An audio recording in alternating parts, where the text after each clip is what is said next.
All right, this is Sports for Real with Coach Hall. I unfortunately missed yesterday's start because for whatever reason, couldn't get a signal. Fog was all in the area, and anytime the weather is bad around here, it just seems to throw the signal off. Got me all messed up, man. And I had a lot that I wanted to say, so I had to try to condense it into the day. We got about 20 minutes, so let's get started. You see, last night the Pistons they won their 13th straight game, and it's either tied in the franchise record or it's a new franchise record. But either way, that's pretty good.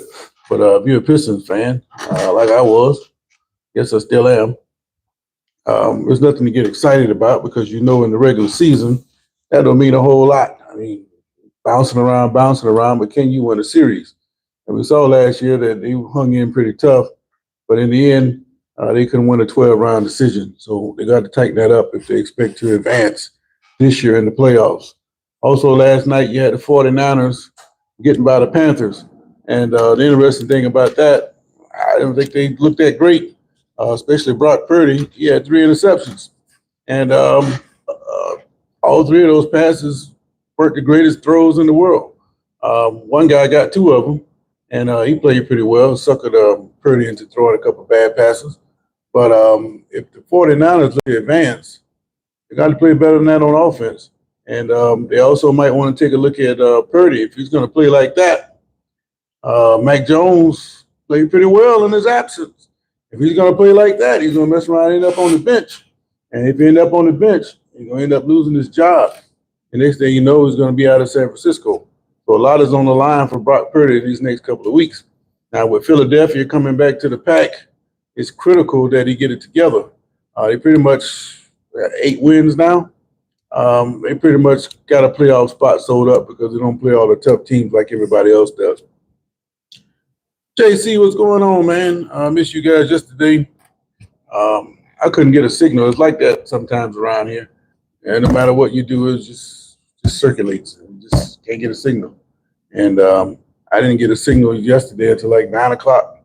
So I don't know if it was my phone service or what, but I do know it was heavy fog in the area, and that kind of stuff tends to throw the weather off. The weather throws things off around here, so that's okay. But the big story over the weekend was Shedeur Sanders. He finally got his start because Dylan Gabriel had that concussion, and it went pretty well for the kid. He had 14 of 23 for 140 something yards. I think he had 200 yards. Not a bad performance. He had 1 interception. I think he threw a touchdown pass. And as you look at the thumbnail there, his opening start was on the line of what Gabriel was, which again did not surprise me. I had said, or I've been saying all year long, what was going to happen with that Cleveland Browns situation. I knew somebody was going to get traded, but I didn't think they would also get rid of Flacco. Flacco just happened to be in a position where he can go to Cincinnati due to the injury of Joe Burrow. Well, Burrow is coming back supposedly for Thanksgiving, and he's got Flacco there as his backup. But that got 2 of the logjam quarterbacks out of Cleveland's way. So with Pickett to the Raiders, Flacco to the Bengals, that left the 2 rookie quarterbacks. You had Bailey Zappi, who went to the practice squad. He started a game or 2 last year for the Browns. And then finally you have Deshaun Watson. My prognostication was simply this. At some point, they were going to trade somebody. They did that. Gabriel was going to get a start. He was going to come out looking okay. He did that. Then he was going to start to struggle. He did that. Then Sanders was going to get his time. And just like Gabriel was going to come out and look good. He did that. So what's next? These other teams now, especially the 49ers, they got some tape on him. So they're going to have an idea about how to attack him. If he goes out and carves the 49ers up, then we know that this kid here is on the same path as Jackson Dart. But I expect him to take a step back. They're going to put a little pressure on him. And he's going to look more like a rookie, like we thought he was. And that doesn't mean he's off track. He's still on where a rookie should be, but definitely farther ahead than what J.J. McCarthy is. I don't see him as no pro quarterback. And I think Minnesota's finally starting to wake up to my point of view. They need to figure out what they want to do at the quarterback position there. But my thing was, after Sanders got his hot start like Gabriel did, then he's going to come down to earth a little bit next week. And he's going to struggle a little bit. And eventually, at the end of the year, they're going to activate Deshaun Watson. And if the Browns aren't in the playoff chase and they're still paying Watson all this money, why not put him out there just to see what he's going to do? I think at some point before the end of this year, Deshaun Watson is going to start a game or two for the Browns. Now, I didn't just start saying that. I've been saying that before the season started. And right now it's trending toward that occasion. Now, speaking of Whitlock, not Whitlock, but Shedeur, I said last week that I've seen some of the comments that this guy, Jason Whitlock, has been saying about Dion and in relation to his son. He seems to have a personal vendetta against Dion and his kid. And he predicted utter failure for the guy when he made his first start. Now that Shedeur has performed well enough, what's he going to say now? He even got to the point last week he started to get people on his bandwagon. And I'm a little disappointed. Sean King jumped on the bandwagon and started stomping on the man. But one thing that King said, what he's been saying all along, he hadn't changed his tune. So if you got a viewpoint and you stick to it, then you got to respect that. But Whitlock has got the reputation that is pretty much destroyed within the industry. And according to some, all he's doing is just going around calling people out and stomping on their name to get views. Now, I look around and see what's going on, hear what some people have to say. And I just happened to catch Stephen A. Smith.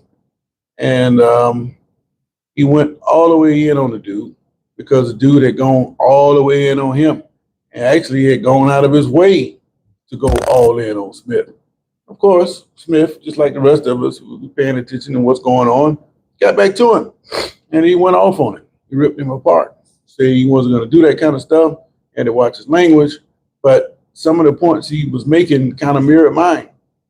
Now, I don't go as deep as what Smith does because they knew each other. They worked with each other. But the thing is, the fact that he's going after this guy, my point was, once you just get on the phone and call the man up and let's work this out. But that doesn't appear to be what Whitlock is doing. According to Smith, what he's doing is attacking people, especially himself, so he can get clicks. His main source of income now is going after Smith and other people like that. Without that, then he would disappear completely off the sports scene. And this is why Whitlock is doing certain things. And it's not just what I saw, it's Smith's point of view, and apparently he's alienated everybody else in the sports field. So I was right on it with that. But I think if you got a problem with a guy like that, it's one thing to comment on a game. I'm not going beyond commenting on what I see, but as far as taking people apart and calling them out of their name and doing all of that, I'm not going to do that. And that's another point Smith brought up. He said that Whitlock, he's made so many enemies that the cat won't come out. He won't go anywhere. He won't go to these events because a lot of people looking for him. And I never thought of that, but I could see that happening. And like Dion, he's always going after Dion. I said, get on the phone and call Dion up. But of course, he's not going to do that. And I just like to see what would take place if you run into Dion somewhere. But I don't think that's going to happen because I want to pay attention to see what kind of events Whitlock show up to. And Smith just may prove to be right in this situation. But I just think, there's nothing wrong with commenting on the games. But when you start to get personal, that's something completely different. And that's just something I'm not going to get into. All right, let's see what we got here. Ricky Ricks, what's going on, man? I'm starting to notice a trend about you Ravens fans. You disappeared when it looked like all the wheels are falling off. Now all the wheels seem to be falling off my car. Now you guys are starting to win a few games, and now here you are again. I'm not saying you doing it. I'm just saying Ravens fans, you give me hell about my Steelers all of a sudden. I'm giving the Steelers hell too. I wonder if they want to play some football. Um, Look like Tomlin will be hovering around that 500 mark again, and you got to get it together, man. But if he's going to stay 9-8, 8-9, then I think it's time for a change in the black and gold land. But thing about it is, season is still out there for everybody. Ravens and the Steelers flip the coin on that because they have to play each other twice. Same thing down here in Jacksonville with the Colts and the Jaguars. They get it on twice. So we're going to see who the best in those two divisions. And I got a feeling that it might be one of those reverse situations where the winner of the Pittsburgh division is going to play the wild card out of the South and vice versa. And that's what it's trending to right now. But Pittsburgh, they lost Rodgers with that wrist injury. He could have played against the Bears. And if they had the Bears, they probably would have beat them. Had he played against the Bears, they probably would have won that game. But I guess they figured that they can afford to set him out, being that it's a non-conference game. Don't hurt as much in the standings. But overall, it gives Baltimore just that much more confidence because of the fact that Pittsburgh keeps losing and they seem to be winning all of a sudden. Yeah, I know you told me you work overnight, man. I don't know how you do that. I used to work overnight. I told you that before, but 11 to 7 is the most I did. Used to hit that wall right about 3:30. From 3:30 to about 4:45, I was all right once I got past that. But I called hell in that dead period. So hats off to you there, Ricks. But I hope you got a job where you're moving around and not just sitting there. You're just sitting there, and that's some long time there trying to wait for that clock to go by. But you got to do what you got to do, man. What you think about this college football? You got Lane Kiffin. I compare his situation to, say you got your woman, right?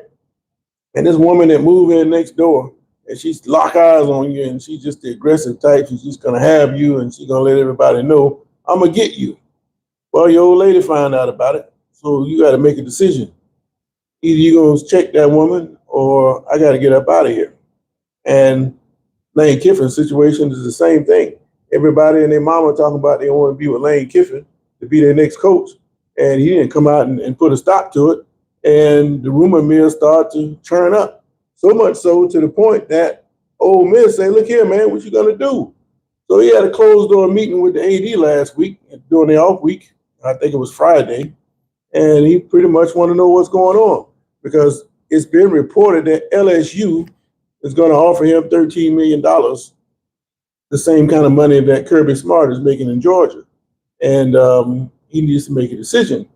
And I don't know about Florida. I think he's kind of falling off the board with Florida. But he's got emissaries going to Baton Rouge and Florida trying to determine, I guess, what's the best possible situation for his family. I don't know why that's necessary. His dad coached with the Bucks. I think he understands what it's like to live in Florida, especially Gainesville. Who had never been to Gainesville before if you're a sports person? So the moves he's making does not match the words that's coming out of his mouth.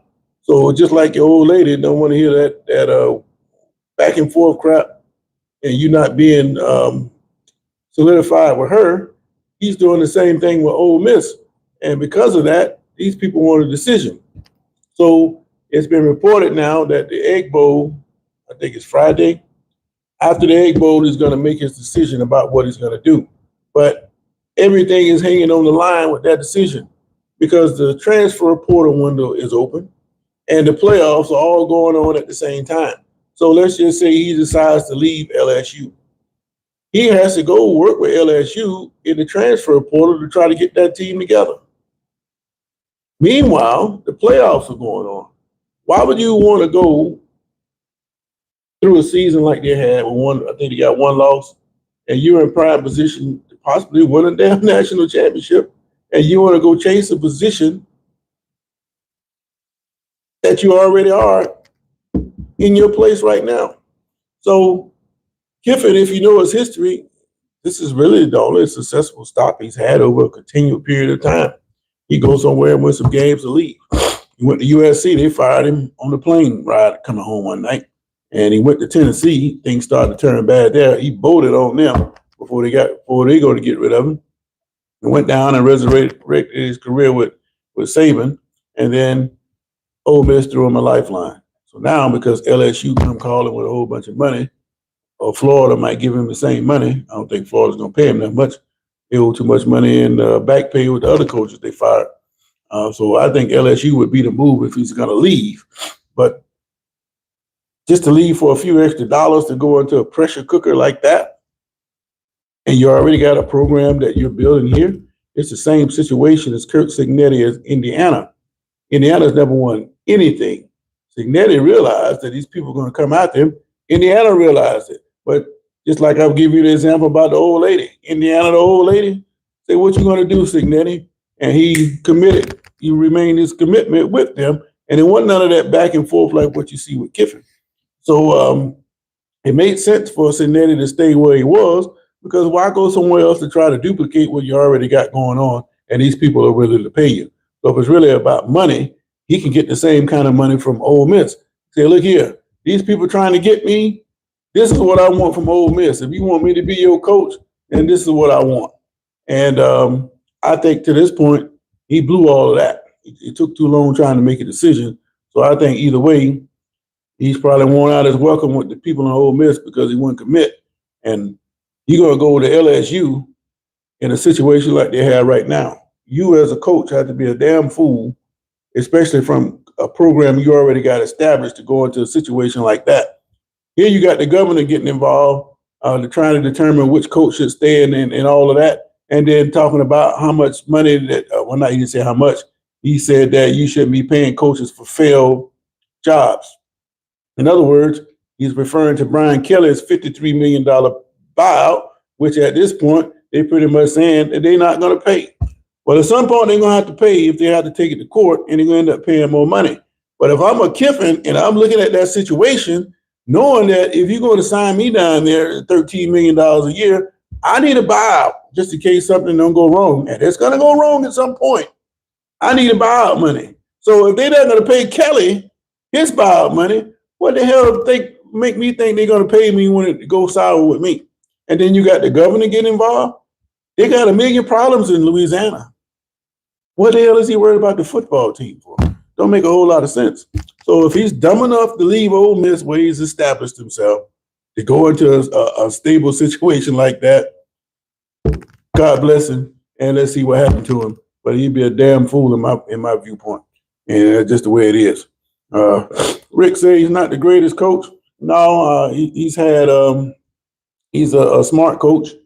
He can draw up some plays and all of that. But again, you got to have the players that can do it. You can know everything, but if the players don't get out there and execute, that's on the players. But you're the one to put them out there, so it reflects back on you. Just like LSU. He can go to LSU, but those same players are there. They don't perform. You got to go.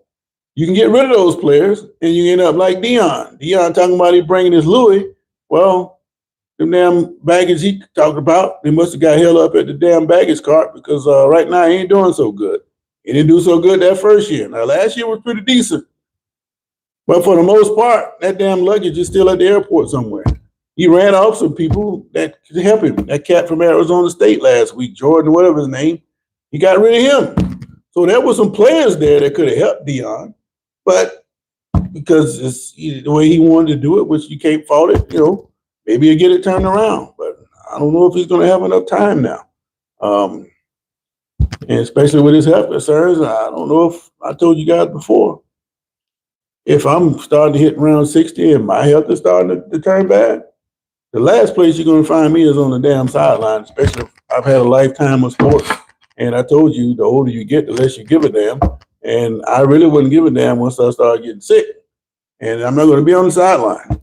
So it'll be interesting to see just how long he stays there. He can turn it around. He's got the brain trust to get it turned around. He knows the game. It's just a matter of getting the right group of players, not only the right group of players, but the right players that can play together and work well together to win. That's what it takes. Anybody in the transfer portal got to get that mix. Florida State, they ain't done well with the mix. But there are some teams out there that have gotten good mix of players. So Indiana is a perfect example. If you can get it going like that and you keep picking the right players in the portal, then you can win. But it's a crapshoot, and the worst place to go is an unstable situation like LSU. So if Kiffin wants to do that, then we'll see. And I guarantee you, he won't last 3 years, Ricks. Um, Rumors are out that Saban will be offered the job. Yeah, he was offered the job, but he already shot that down. He says he's not coming back.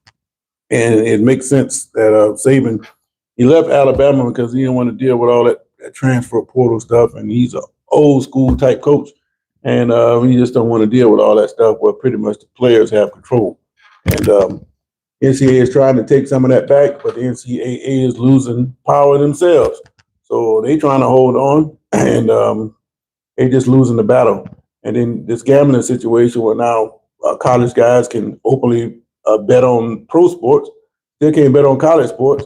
That just adds to the fact when you add the NIL money there, hey, there's a whole lot of stuff about to come down the pipe. That NBA gambling situation, that ain't the only sport that's going to be touched by that. And you're going to be hearing about a whole lot in the coming year or two. All right. JC says rumors out. Okay, he's not going to take it. Yeah, I think Ricks. I think Kiffin. He's probably just he's just a glorified coordinator. And like I said, if you don't get the right mix, you go down there and start out wrong in LSU, they might run him off before 2 years. So I don't think that'll happen because they got the same face, especially with all this stuff going on with Brian Kelly. But nothing surprises me at this point. But the thing about LSU that tickles me, yeah, they've been pretty successful over the last 20 years. But look at the entirety of the program. They come out and act like every time a playoff spot, they should be guaranteed a spot every time a playoff comes because we're just that good. No, the hell you ain't. If you tell me Alabama said something like that, then I would be more likely to agree because Alabama has been the bell cow of the SEC. Not only now, not only when Saban was there, but going all the way back to the damn 1930s. Right at the beginning of the SEC, whenever they formed, late 30s, 40s, whatever it was, Alabama's always been the bell cow of the SEC, and I suspect it's always going to be that way. So LSU to come out and say something like, we think we deserve one of those spots, however many it is, and if we don't get it, then that's not acceptable. Well, that's idiotic to me because you're running off good coaches that's winning games. You're making millions of dollars per home game. Plus, you got TV money coming through the conference and everything else. These schools not hurting at all. Even if you go them 3-8, 3-9, you're not hurting at all. You're making big money. But that's the way it is now. All right. Rick says, I think Saban said it best. In the NFL, you can't talk to other teams until your season is over, and it should be the same in college. Well, that's just the same thing as what you got down here in high school. I had a friend who was getting calls from teams way out in the Panhandle. And when I say Panhandle from Jacksonville, say Jacksonville is 350 miles to Pensacola, straight down I-10 West. 350 miles. He getting calls from high schools trying to recruit his kid to come play out west. Not only that, they want to find him a job during the season and a place to stay during the season. I mean, this is high school now. He's supposed to be no recruiting in high school, right? Well, they got people that's going to do the recruiting for him. So technically, you're not supposed to tie it back to the coach. So the same thing is going on in college. You got emissaries out there doing the dirty work for these schools, and it's not supposed to be a trace back to where the original source came from. But that's what's going on. And it's a dirty game, man. Yeah, Bama been the premier college football program forever. But they had their down spots too. They weren't that great in the 80s. They started to come back under Stallings. Stallings was the one that really brought the program back. So when you talk about Alabama, Gene Stallings brought it back. And then Mike Shula came in there. They hired him because he was Shula's son. He didn't do that great. And that opened the door for somebody like Saban to come in. So honestly, the pros and comes to the NIL, the transfer portal should be open in the off season, not in the regular season, when someone can up and leave. But I do like the balance that the NIL brings. Now, Boy Brown, how you doing? Well, what they're doing with the NIL, I think it does bring a balance because now players, they're not stockpiled on one team anymore. Like when they used to have those scholarships. Take Michigan. Michigan might have 3 blue chip guys on red shirt or playing for the freshman team or something like that. When the team next door, Indiana, they can't do nothing. They can't get the recruits because they didn't have the history of Michigan. But now with this money out there, everybody's got some money floating around. And because of that, like you said, what's his name? Howie, it evens everything out. And as long as NIL is in play, you're going to have a balance. And I like that. And with this new compounding of players to these different teams, like the Big Ten that was 18 teams now, SEC with 16, 18, whatever it is, you have to play people now. You can't just hide behind the image of the SEC. And that's where Florida would benefit from it. It's not that Florida could never play with these teams. It's just they wouldn't sign people. They hide behind the image of the SEC, which is why I clearly called Florida. They were cowards when it comes to scheduling. They wouldn't schedule nobody. Then they say, well, we're from the SEC. Yeah, right. You don't want to play nobody. All right, my girlfriend went to the Alabama game. He said they got whooped. Which Alabama game you talking about? NIL's okay. Portal, worst thing that ever happened. I think so, but they pretty much corrected that, being that you only got one window open. That's in January, December to January window, and once that's over with, and that's it for the year. And that helps the coach know what he's going to have going into the next season, as opposed to going into spring practice and then not knowing if those guys are going to come back in the fall. That's the problem you have down in high schools. These players are moving around so much, and they can't really stop them anymore. You can go through spring practice thinking you got one thing, and then come back, you don't have half the players you thought you were going to have. Hell, that happened to me. That's one of the reasons why I got out of high school football, because you don't know what you got, man. And that's a sinking feeling to think, well, I can do this and do that. And I'm projecting down the line. And then once the season starts, I don't have any of those players. And hell, it's even worse now. Take Teddy Bridgewater's situation. He had a quarterback. Once he got suspended and wasn't going to be able to coach this year, he transferred after going through practice and everything else back to where he came from and became immediately eligible. Man, that's BS, man. Players running everything now, and I got a problem with that. So I'm like Saban in a lot of ways. I'm old school, and I don't want to deal with a lot of BS. But it's laughable to say that you can't recruit when it's painfully obvious that you got teams now in the state, especially on the smaller level, got rosters really like college teams. And what other reason would you go to a place in the middle of nowhere that there's no industry there or jobs or anything? What are you coming there for? How'd you get here? It's easy to figure out if that's what you're looking for. But if you turn your back because these schools are paying money to the association, do you really give a damn what's going on? No, you don't. But you're speaking out of the other side of your mouth when you put some people on probation, like up there at East Gaston. They had 8 players with some paperwork problems or something. They ruled them ineligible, and they came back and said, well, you could play, but you just can't play at this school. And the coach, we're going to fine him $5,000. Well, that's designed to get rid of the coach because the supplement he's making is probably only like $3,000, especially in a small county like that. So why would I pay $5,000, which is more than what I was going to make, and I'm not coaching, which the county probably ought to pay me because I'm not coaching? You got to be a damn fool. So the man took a job in college, and that's probably was designed to get rid of it. But what they do don't make a whole lot of sense. And it's laughable.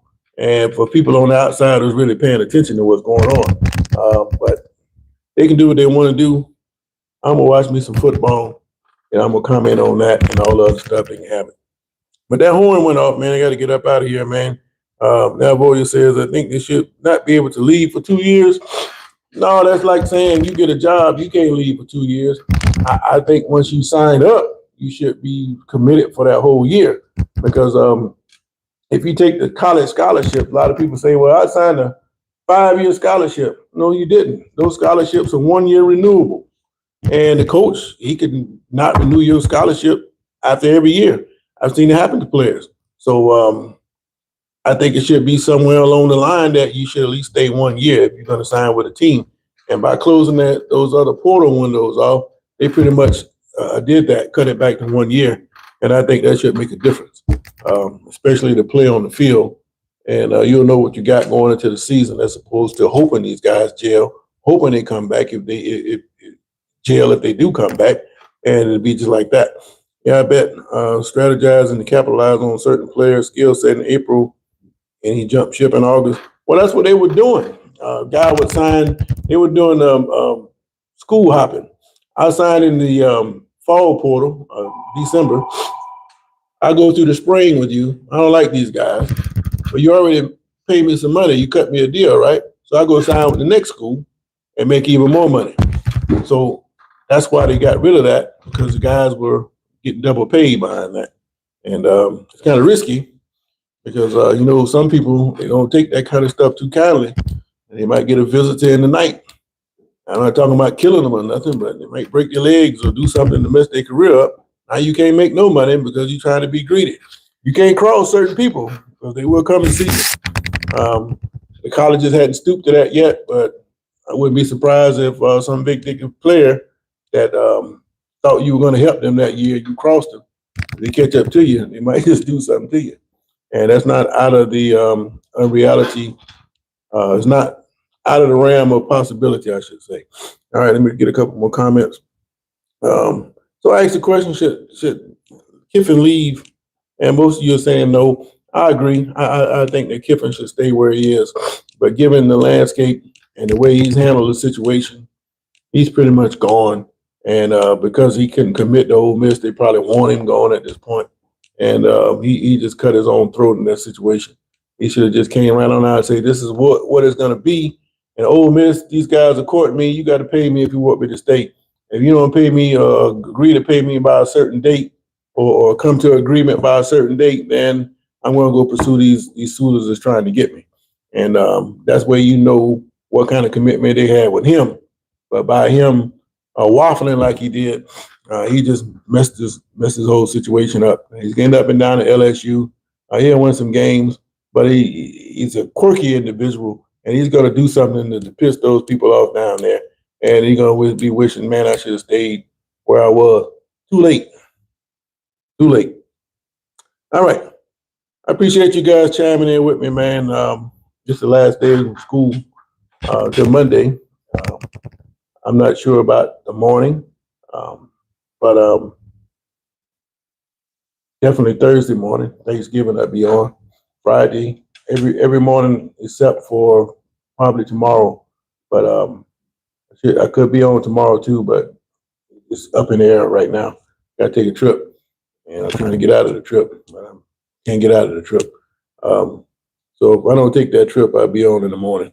But I appreciate you guys chiming in with me. I hope you have a great day wherever you are. Shedeur has got an opportunity to put a grip on that job, but with the 49ers defense, they're going to cause some problems for him. Because he's a rookie, he's going to have some issues he's going to have to resolve with the 49ers defense. And if he can go out there and play well against them, then he can put a grip on that job. But my crystal ball says to me that he's going to play like a rookie for the most part, better than what McCarthy's doing. But at some point, the Browns are going to stick Watson out there just to see what he can do and get some kind of action for the investment they put in him. And I just think that's the way that's going to go. But we'll see how it plays out. But Ricks, you guys take it easy, man. Appreciate you checking with me. And I'll catch you guys later. And if I don't see any of you guys before Thanksgiving, have a happy Thanksgiving. I'll catch you guys on the flip side. In the meantime, I'm out. And my Steelers not out. I'm out. I'm going to be back